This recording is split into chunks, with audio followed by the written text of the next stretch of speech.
Tonight, we have an exceptional report to discuss. The Police Service Commission has made significant move in promoting 1,897 senior police officers to their next substantive ranks and named a new Deputy Inspector General of Police. This move aims to recognize and reward outstanding performance in service delivery and the fight against crime. Additionally, the Commission has appointed AIG Dasuke Galadanchi as the Deputy Inspector General of Police to represent the northwest geopolitical zone of the country.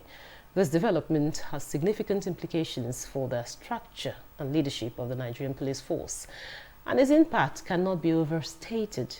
With these promotions and appointments, the Police Service Commission seeks to bolster the effectiveness and efficiency of the police force in maintaining law and order across the nation.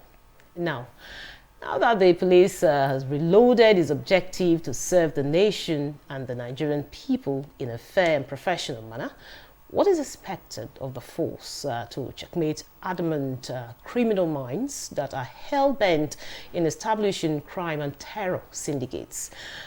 Thanks for joining us. I am Eukaria Clinton. Welcome to Nigeria Today.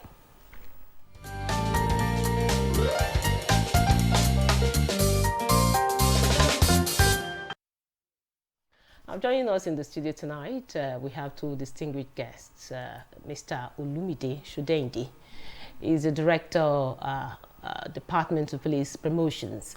He's in for the Police Service Commission. You're welcome to Nigeria Today. Thank you. Good evening. And also, our second guest is Dr. Kingsley Uzoma. He's a security expert and a consultant. He's also the CEO, Eagle Rescue and Alarm System. You're welcome to Nigeria Today. Good evening. Thanks for having me. Both of our guests will provide insights into the decision-making process, plus the implications of these promotions and appointments. We aim to gain a deeper understanding of these, the significance of these developments and how they will influence the ongoing efforts to enhance the performance and accountability of the Nigerian police force. Now, I'm starting with you, Shodendi. Quite a lot of police officers have been promoted. Tell us what criteria was used for these promotion, and of course, another question I want to know: how long did it take for these officers, or when last was their promotion before this current promotion? Thank you very much. The promotion took place on the 23rd of this month, as a Tuesday. We have a lot of criteria we use in promotion for the police. Many people do ask us, why are we not conducting exam for them like other paramilitaries and the rest? But there are other, courses and training that they are subjected to, without which they cannot be recommended for promotion. So after going for that training, there are some of those courses that last for 1 month, there are some that last for 3 months. They are examined there, and then if they succeed, the Inspector General of Police will recommend to commission. These are the people we are presenting. That means they must have fulfilled the condition for promotions. The condition for promotion is the same thing as with the civil service.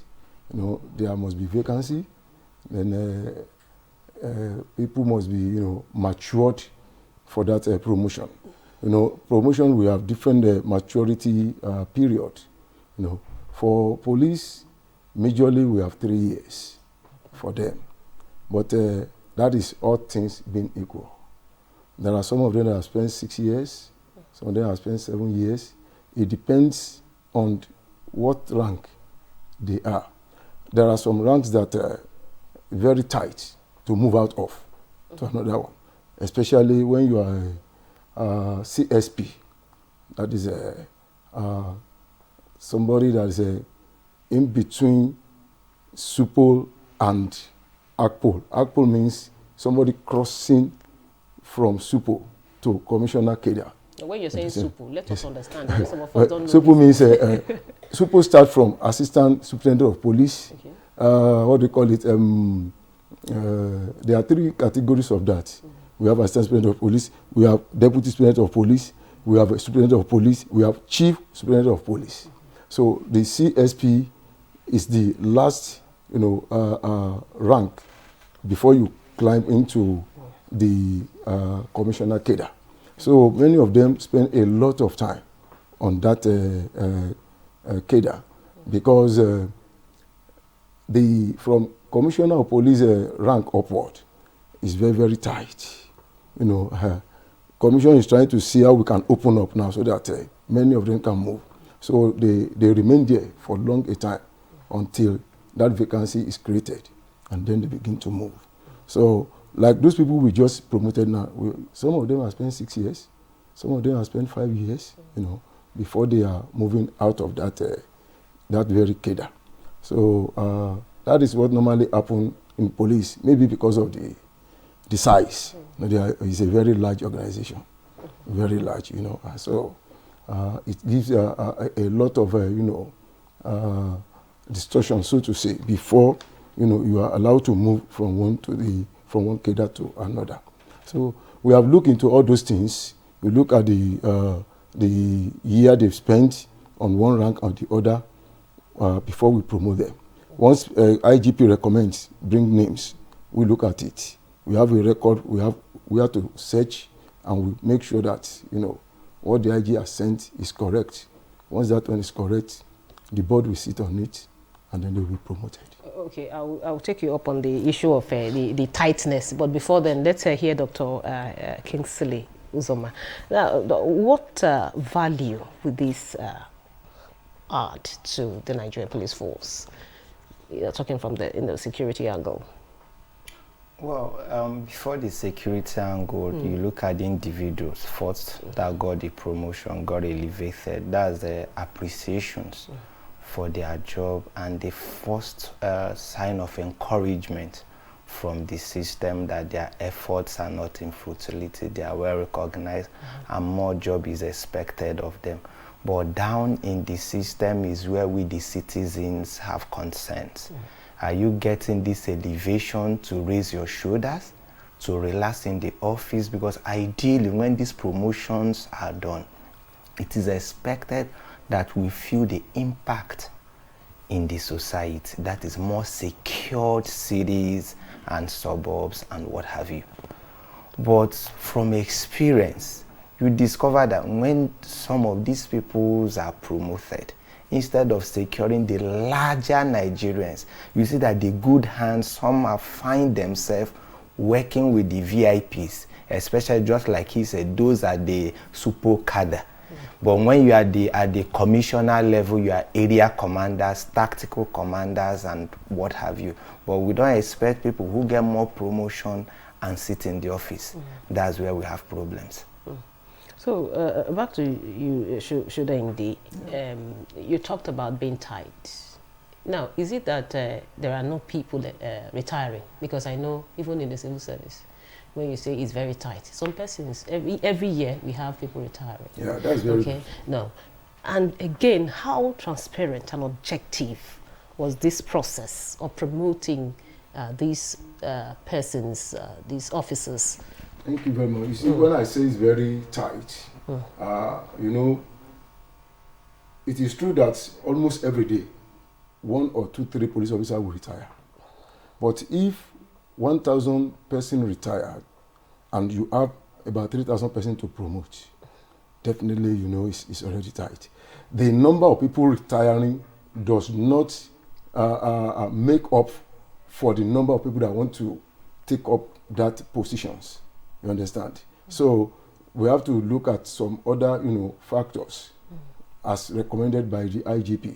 Okay, this person is good in this area, this one is good in this area. Because when you are promoting, like he said, you must be sure that these people you are promoting are capable of, holding the position they are coming into. You understand? So we look at all those things very well, and that informs who and who is promoted within the vacancy that exists. You get my point now? So that's what I meant when I said that place is very tight. And apart from that one, He mentioned something that about this work. See, it's not all of them that follow important personnel, VIPs, like you have said. You know, there are some level. It is not every level that you can follow anybody. Even when you look at ADC and they have level. There's a particular level you get to, you cannot do certain job. You understand? There are some of them, when they get to certain stage, they become commanders. They become instructors. Go like this, do like this and that. You know, for instance, you can you know, make a CSP to begin to follow minister about. No. It won't work. You know, everybody has level to which they go out, and we look at their professionalism. People that come to force, they have their different professionals. You understand what I'm saying? Apart from the fact that we have people we call specialists. Specialists are those people like engineer, like medical doctor, like veterinary doctors, and so on and so forth. But apart from that, even the people that are general duty, which is the highest number in the force, they are the ones that, you know, do the work of policing.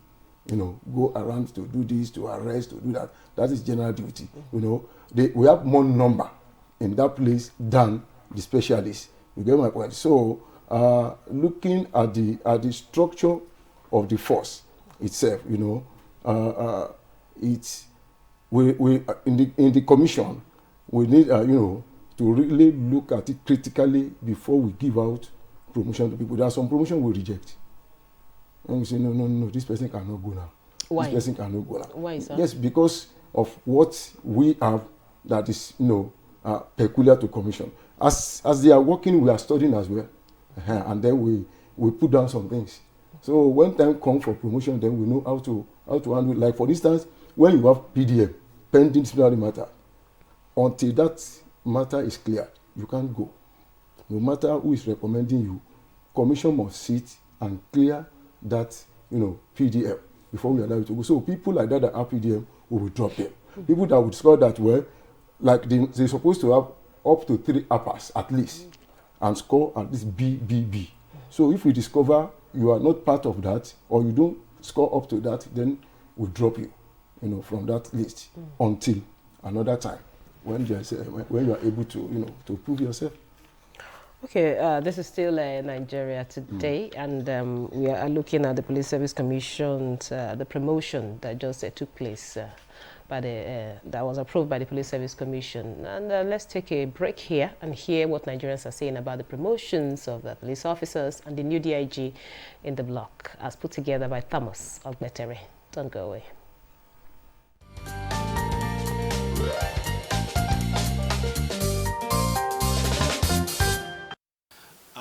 Over the years, there has always been this complaint about policemen not getting rewarded according to the risk they take to protect the society.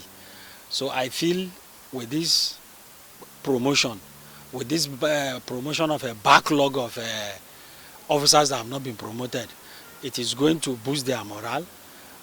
And when their morale is boosted, they are going to help in getting rid of criminals in the society. You know, since the promotion has been given to them, they have to work more. You know, the reward for good work is more work. So we just hope this promotion will encourage them to work harder. That's nice. I feel they might have done well, and I expect them to do more to secure the country and everybody. And they should work diligently. They should be truthful. They should be able to secure our life and properties, so that it will enable the government again to see how we can give more people promotion. Well, for that amount of number to be promoted, then it should be that they must have done a work well done. So I just want to encourage them to do more, put more efforts to make sure that they keep everywhere secured, people's properties, people's life, and then especially the issue of insecurity in the country. They should make sure that they handle it, if possible, without pity. Like, they should try their best to see that they eliminate every form of banditry and kidnapping and so on. So.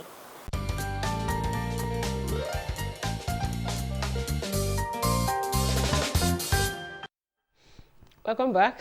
This is still Nigeria Today, and we are looking at the promotion of the over 1,000 senior officers in the police that was approved by the Police Service Commission. And I hear, in the studio here, I have two gentlemen to talk. Well, you had the reaction of Nigerians out there. You know, at the moment, security situation is not at its best. Quite a lot of expectation. What are some of the positives we are expecting from these promotions? Well, we all know that the job of the Police Service Commission is to perform oversight functions on the police itself, and that we give credit to them, the chairman and his team. They've been doing quite well ever since he assumed the role, and I've been opportune to meet him on a couple occasions to discuss some of the cogent issues I think that are necessary in enhancing. Yes, the promotion is there and everything. Like I said earlier, thanks to them, and their earnings goes up and everything. So also is expectations of Nigerians.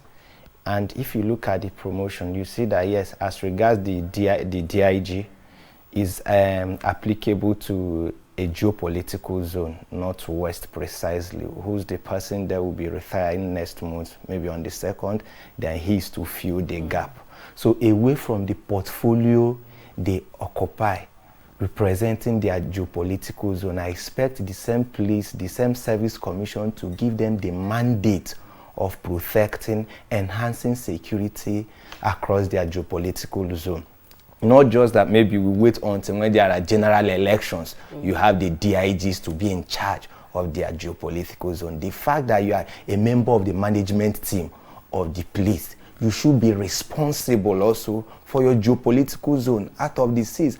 Outside the IGP, we should be able to hold you accountable in that aspect.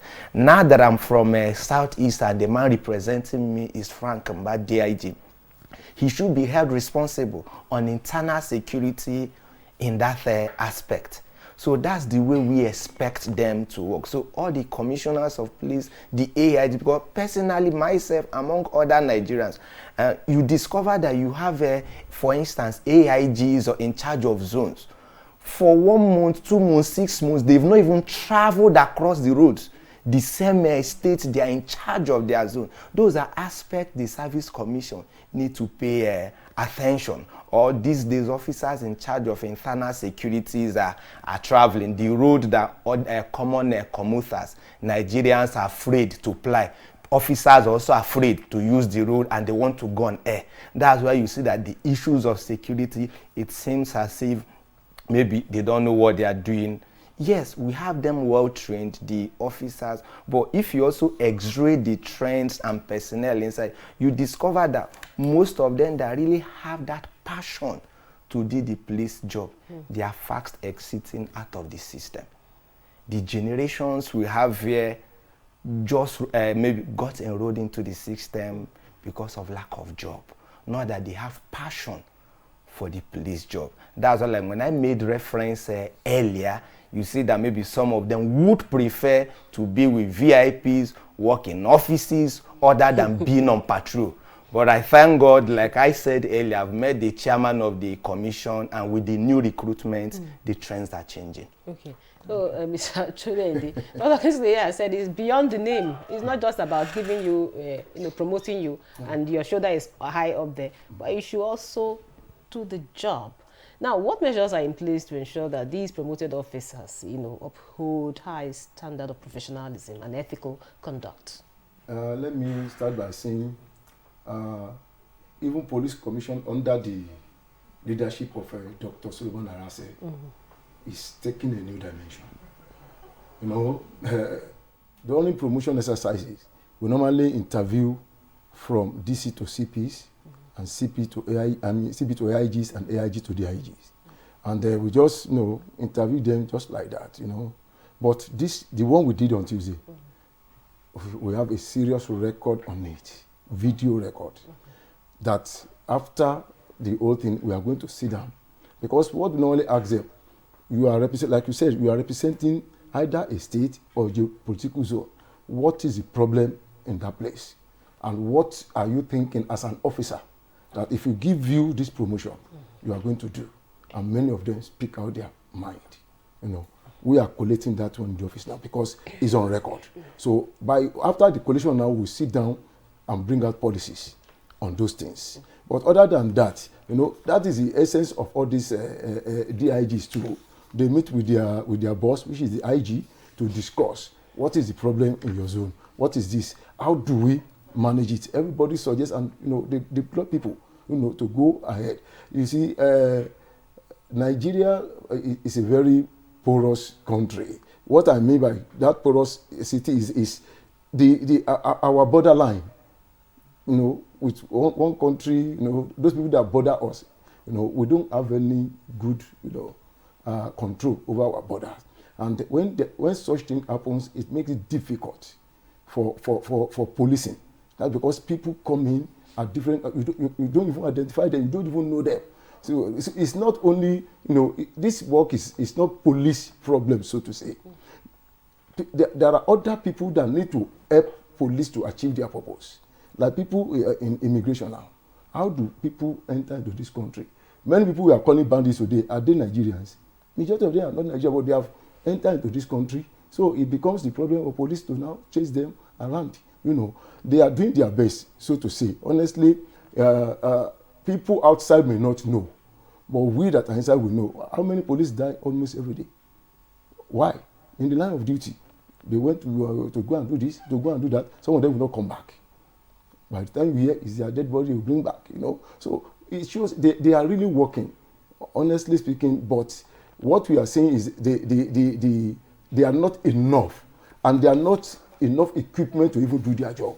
I am telling you, if they have, can you imagine a police station where you have only 10 or 20 people to police an environment? They are not enough. And when you go there, you see only 4 AK-47. What do they want to do with that? They don't have vehicle to move. Police will not bring out money from their pockets, you know, to buy this vehicle. Government needs to, you know, to finance police if we really want to get result on this issue of insecurity. Police must be fully, you know, sponsored, and then we will get result. Now, Dr. Uzoma, I know you want to react to some things he said. He said, and of course, I also want you to touch the area of technology. Okay. You know, how well do you think, or what more do you think we should do in terms of technology? Because the world is now technology driven. Yes. You know, so how can we, you know, adopt modern technology to fight crime? Okay. The police have an ICT department, in fact headed by a DIG. So technology shouldn't be a problem. But for them, if actually they want to implement. I'm also aware the Service Commission, they also have their own department in there. That's why they do online application, use it to eliminate several things. And after your series of interview, you also go through the CBT test. So to remove that personal interface, do you understand? Which is also helping them to make sure they cleaned the system. But in terms of technology, you see,